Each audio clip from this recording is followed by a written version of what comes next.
Muy buenas noches con todos y con todas.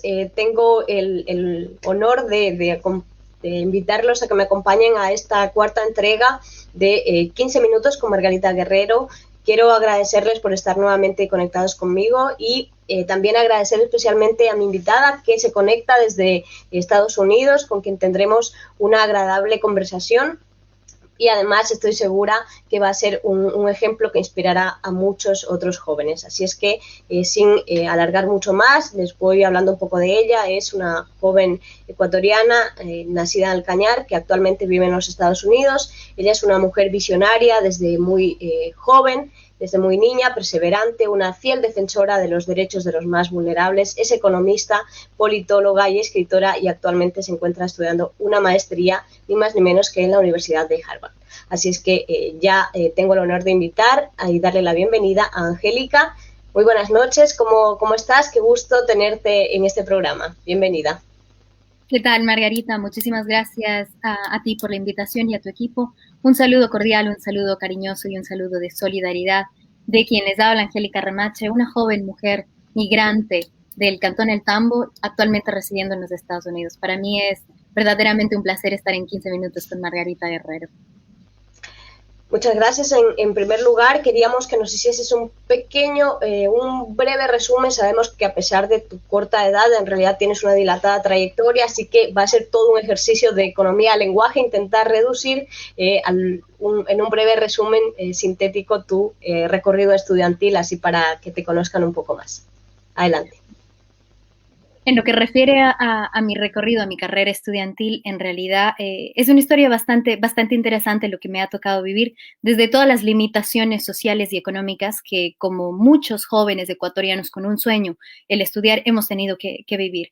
Estoy segura que nos están viendo muchísimos hermanos de lucha, hermanos migrantes, y es precisamente allí donde se ha enfocado y ha sido muchas limitantes las que he tenido que vivir al ser de una clase social económica que muchas veces ha pasado desapercibida para las grandes élites. En el 2014, donde inició en realidad mi carrera estudiantil, gracias a que en el 2014 el Ecuador fue el segundo país con inversión más alta, por porcentaje de PIB, el segundo país a nivel mundial. Es precisamente allí donde se incursó este nuevo programa de bachillerato internacional en el Ecuador.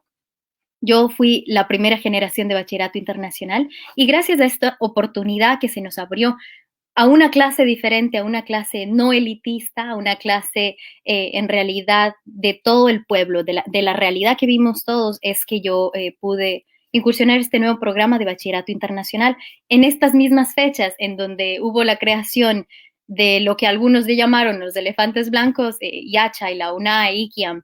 Precisamente ahí es donde que yo tuve muchos sueños, y este sueño de estudiar en los Estados Unidos, en un país diferente que quizá me brindase nuevas oportunidades, por un lado se vio truncado nuevamente por la situación social, económica que como yo miles vivimos, pero por otro lado un nuevo programa, el Bachillerato Internacional, que abrió las puertas a muchos soñadores visionarios como yo. Entonces, gracias a esta oportunidad me gané una beca en una universidad en Estados Unidos, la Universidad de Wisconsin. Y es ahí donde empecé mi carrera, una sola carrera inicialmente. Empecé a estudiar ciencia política. A medida que yo estudié ciencia política, lo que me motivó a estudiar esta carrera es la construcción de un país más justo y equitativo. Política pública bien realizada de gente que en realidad entienda lo que es política, que no es más que buscar el bien común. Entonces, desde allí me di cuenta que necesitaba una carrera técnica para hacer realidad esto, y es que empecé a estudiar mi segunda carrera, que es economía. Empecé a estudiar las dos carreras a la par, y nuevamente las posibilidades económicas, sociales en las que estaba enfrentando como migrante, como mujer, como joven de un país que viene de vías de desarrollo fue bastante complicada. Sin embargo, gracias al apoyo muy grande de mis padres y gracias al apoyo personal que tuve que darme yo misma al trabajar, tenía 5 trabajos en la universidad, y al estudiar a la vez es que me pude graduar como economista y politóloga. Nada más y nada menos que el año pasado, en medio de la pandemia, me titulé ya como economista y politóloga de esta universidad. Y es allí donde una vez más se vio a flote todos y cada uno de el racismo institucionalizado, si se quiere llamar, que muchos migrantes hemos vivido durante este proceso tan duro que es el acoplarse a un nuevo país, a un nuevo idioma, a nuevas costumbres, a un país en realidad que tiene una estructura diferente y una ideología diferente, llevado desde las raíces. Entonces, nada, no paré, seguía luchando.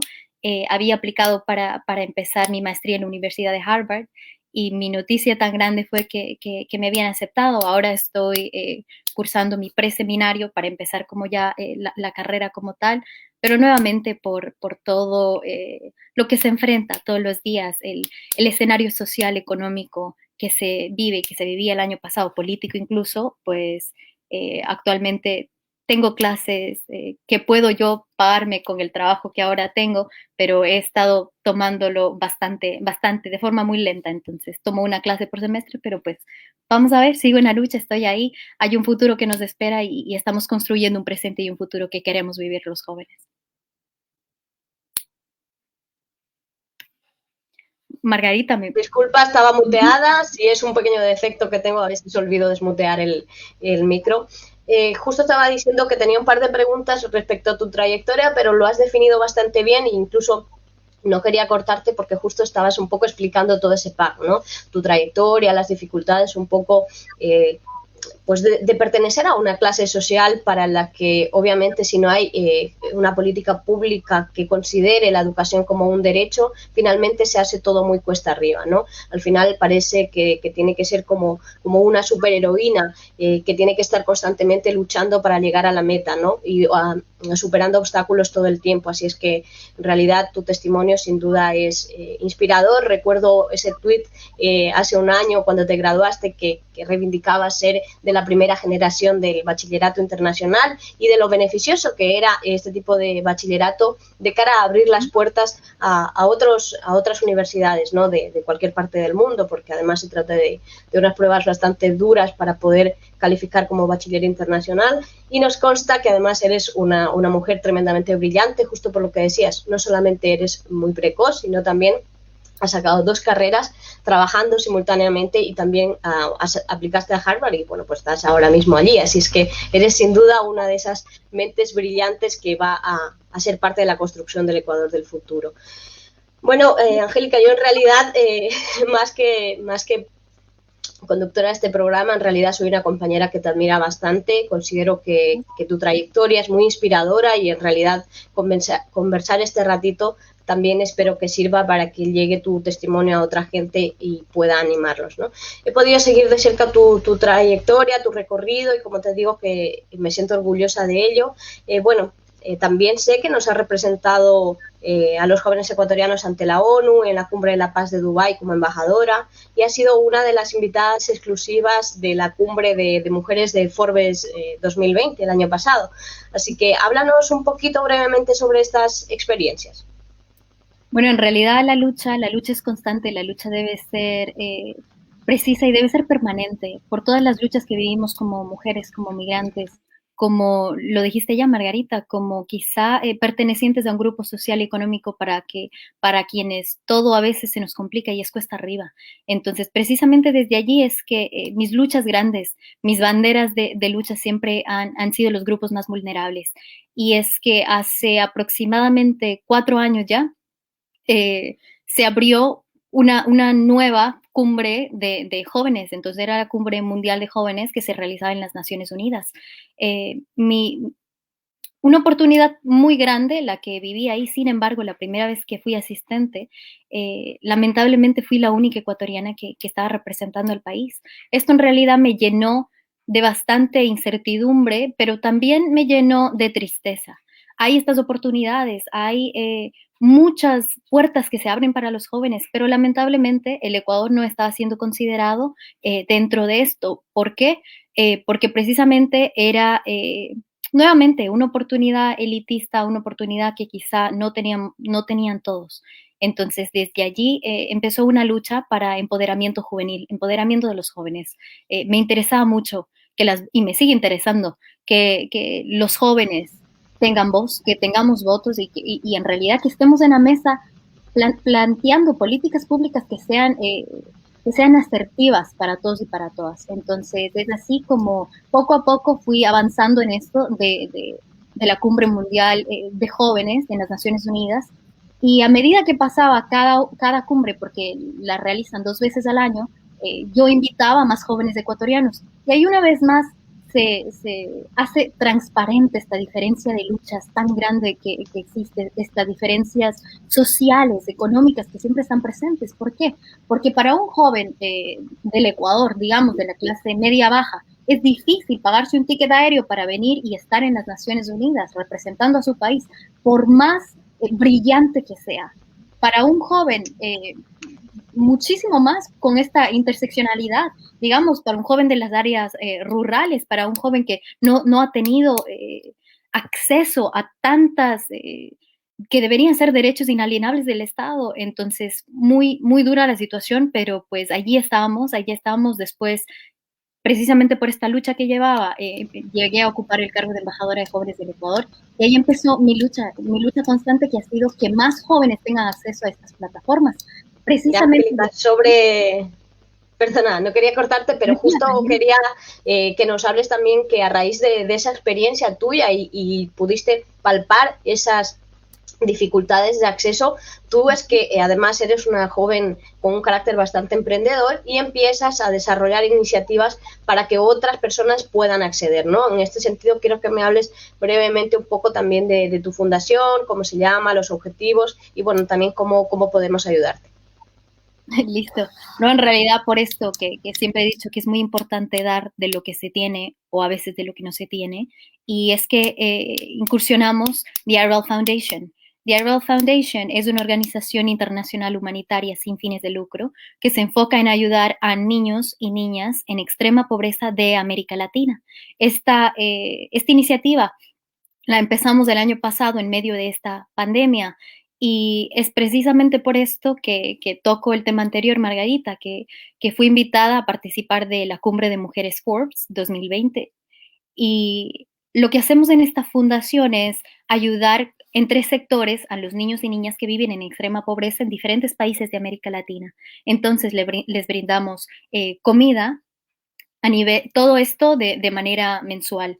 Les brindamos acompañamiento educativo y también les brindamos asistencia médica. Lo que queremos es plantear una igualdad que quizá muchas veces puede mirarse como muy utópica, pero en realidad es un derecho. Lo único que estamos pidiendo es un derecho que debería ser exigido más que pedido. Entonces, eso es lo que estamos logrando con The Arwell Foundation, y con mucha alegría, con mucha humildad y con mucha emoción les cuento que hasta el momento hemos ayudado a aproximadamente ya más de 500 niños y niñas en extrema pobreza de América Latina. Claro, nuestro enfoque inicial siempre fue Ecuador, y ahí tenemos a un gran número de voluntarios también, a quienes si nos están viendo, mil gracias, porque todos hacemos con la ayuda de todos quienes se han sumado. Entonces, si alguno de ustedes que nos están viendo les interesaría ser parte de la fundación, ya sea como padrino, madrina o como voluntario o voluntaria, por favor escríbanos, estamos más que encantados. Para ayudar siempre se necesitan manos. Entonces, eso es la fundación. Y siempre es un buen momento para ayudar, así es que les animo a contactar con Angélica, encontraréis las redes sociales en la pantalla, pero además están viendo por ahí, te voy a contar un secreto. Y queremos que cuentes también una parte de ti, que además de ser una joven brillante, una mente prodigiosa, una joven talentosa, perseverante y trabajadora, además de todo tienes una parte de escritora y, bueno, pues háblanos un poquito de qué es Te voy a contar un secreto. Desde niña siempre he estado muy interesada en las letras. Me parece que las letras pueden comunicar muchísimo, muchísimo, y a veces pasan muy desapercibidas. Entonces, a todos quienes nos están viendo, les quiero regalar estas letras. Las he escrito hace ya 4 años este año, y Te voy a contar un secreto, si lo pueden ver ahí. Es un libro que lo publiqué cuando tenía 19 años. Es un libro que para mí significa esta dicotomía de clase social, esta dicotomía de crecer en un hogar con comida, con techo, con todos los derechos sin ser violentados, y una dicotomía que quizá lo hemos vivido muchos de nosotros. Entonces, es un libro que pienso yo que si no fuera la escritora lo leería, porque por el título, ¿no? Es bastante sugestivo, te voy a contar un secreto. Cuento 5 secretos, entonces espero que se den la oportunidad de explorar un nuevo mundo al leer Te voy a contar un secreto. Yo personalmente los animo, yo también haré lo propio, voy a investigar y voy a intentar hacerme con Te voy a contar un secreto. Pero me están escribiendo aquí en los comentarios y más, que yo nombré que participaste como invitada exclusiva en una de las cumbres de mujeres Forbes 2020 y que querían saber un poquito sobre esto. Si nos comentas ahí cómo fue eso, cómo ocurrió y cómo te sentiste. Claro, por supuesto que sí. Asistí a a la cumbre Forbes de Mujeres 2020, precisamente por lo que les mencioné, que fue acerca de la fundación. Esta cumbre tenía el lema de ayudar, más que de ayudar, de promocionar el trabajo de miles de mujeres que estaban realizando y aportando a sus comunidades, aportando a la sociedad desde lo que se hace. Entonces, estaban mujeres políticas, estaban mujeres de toda área que a pesar de esta interseccionalidad que ya la habíamos hablado, han estado sumando su granito de arena. Estaban mujeres que en realidad, por ejemplo, se me vino a la mente, por ejemplo, lo que sucede en muchos países que tienen las mujeres como jefas de Estado y en realidad el tema de la pandemia fue bastante diferente a cómo se vive en muchos países. Se reconoció su trabajo. Además, también se reconoció el trabajo y la nueva posición que hace poco tiempo se ha dado de la primera. Han pasado 244 años y recién hay una primera vicepresidenta en Estados Unidos. Un tema bastante, si se quiere llamar antagónico, a pesar de todas las luchas que se han hecho, se está finalmente indicando el trabajo que vienen haciendo miles de mujeres.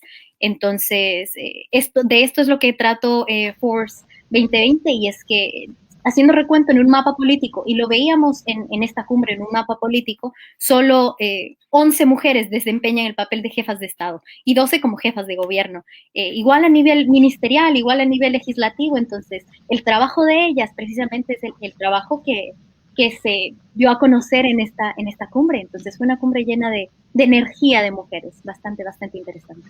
Y sin duda una merecidísima invitación porque, bueno, pues ya te hemos dicho que tú estás ahí también rompiendo techos de cristal, porque algo que no has comentado, pero que yo sí sé, es que tu libro pues consta en la sección de literatura latinoamericana en tu universidad, así es que en definitiva eres de esas mujeres ecuatorianas jóvenes además que va dejando huella y va dejando el nombre del Ecuador en alto. Qué gusto escucharte, ya vamos llegando casi al final. Nos gustaría también pues que nos hables, que en tu opinión, cuáles deben ser las políticas públicas que defiendan los derechos de la mujer y de los sectores vulnerables, también desde tu propia experiencia.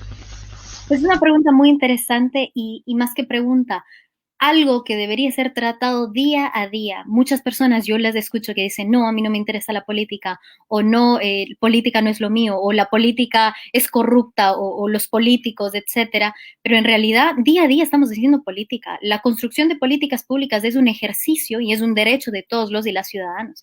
No nos damos cuenta que en realidad las políticas públicas es lo que vivimos día a día. Y es que precisamente para ser efectivas estas políticas públicas, los jóvenes deben estar inmersos en la construcción de un Estado con más derechos, en la construcción de un Estado que le interese qué pasa con una mamá soltera que tiene que criar a sus hijos, un Estado de Derecho que le interese qué sucede con millones de niños, niñas, jóvenes que están ahora en sus casas sin poder acceder a una educación por la falta de material.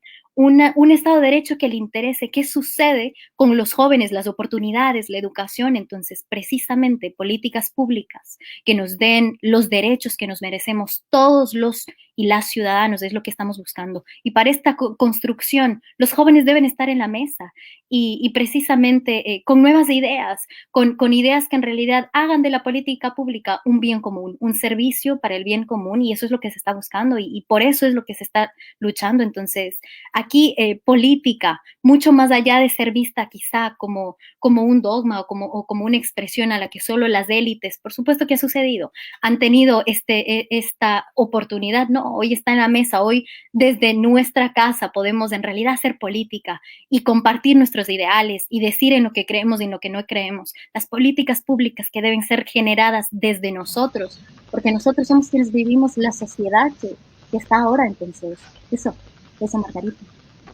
Qué bonito mensaje, porque al final somos nosotros quienes debemos sembrar ese cambio que tanto anhelamos, ¿no? Y cada día es una nueva oportunidad para ello.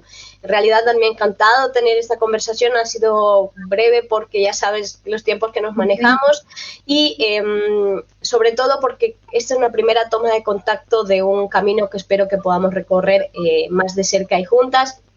Sin duda tengo clarísimo que serás uno de los rostros del Ecuador que queremos construir, con hombres y mujeres, con visiones y con todo ese amor y también esa constancia y ese trabajo. Muchísimas gracias por haberme acompañado. Un saludo final para irnos despidiendo y nada, un placer haber contado contigo. A ti, Margarita, el placer fue mío. En realidad, el destacar muchos perfiles que quizá no han sido vistos o que el cerco mediático no nos ha permitido llegar a todos los y las jóvenes, sobre todo, para que vean que oportunidades existen, pero tenemos que perseguirlas a pesar de todo, de toda vulneración de derechos que hemos vivido estos últimos años. Que la esperanza nunca decaiga, que la esperanza nunca se vaya, que la esperanza nunca se pierda. En realidad queremos ser los constructores de un país, de un Ecuador, de una sociedad del tamaño de nuestros sueños y estoy segura que estaremos juntas en esta lucha, Margarita. Y el cielo es nuestro límite, qué bonito. Muchísimas gracias, Angélica. Yo sigo emocionada. Cada vez que la escucho me emociono porque sin duda Angélica es la demostración de que ese Ecuador viene pisando fuerte y viene con rostro de mujeres jóvenes también. Muchísimas gracias a los que nos han acompañado. Aprovecho para saludar rápidamente a Fabián Veloz, a Adrián, a Tania, a Diana, a Vinicio, a más personas que veo conectadas, a Hilda, Natalia, a Betania, a Mariela, a Jason. Bueno, no puedo saludar a todos porque esto se va acabando, pero ya saben que siempre estamos atentos de sus comentarios, tomamos en cuenta también sus opiniones, así que cualquier cosa escríbanos y estaremos en contacto. Les recuerdo que tiene un libro, Angélica escrito, que estamos ustedes y yo invitados a leerlos para poder hablar de esos secretos que nos tiene que contar. Y sin duda, como decía yo, lo tengo muy claro, Angélica estará muy presente en los próximos años y también la reflexión que dejó finalmente, ¿no? La educación no puede ser un privilegio para unos pocos, la política pública tiene que generarse para todos y para todas y sin duda alguna tenemos talento humano para cambiar las cosas, solo falta que exista una voluntad política que convierta la educación en un derecho universal y que seamos capaces de transformar el Ecuador en eso que tanto anhelamos, un país de oportunidades para todos y para todas. A no perder la esperanza, los espero en el próximo programa.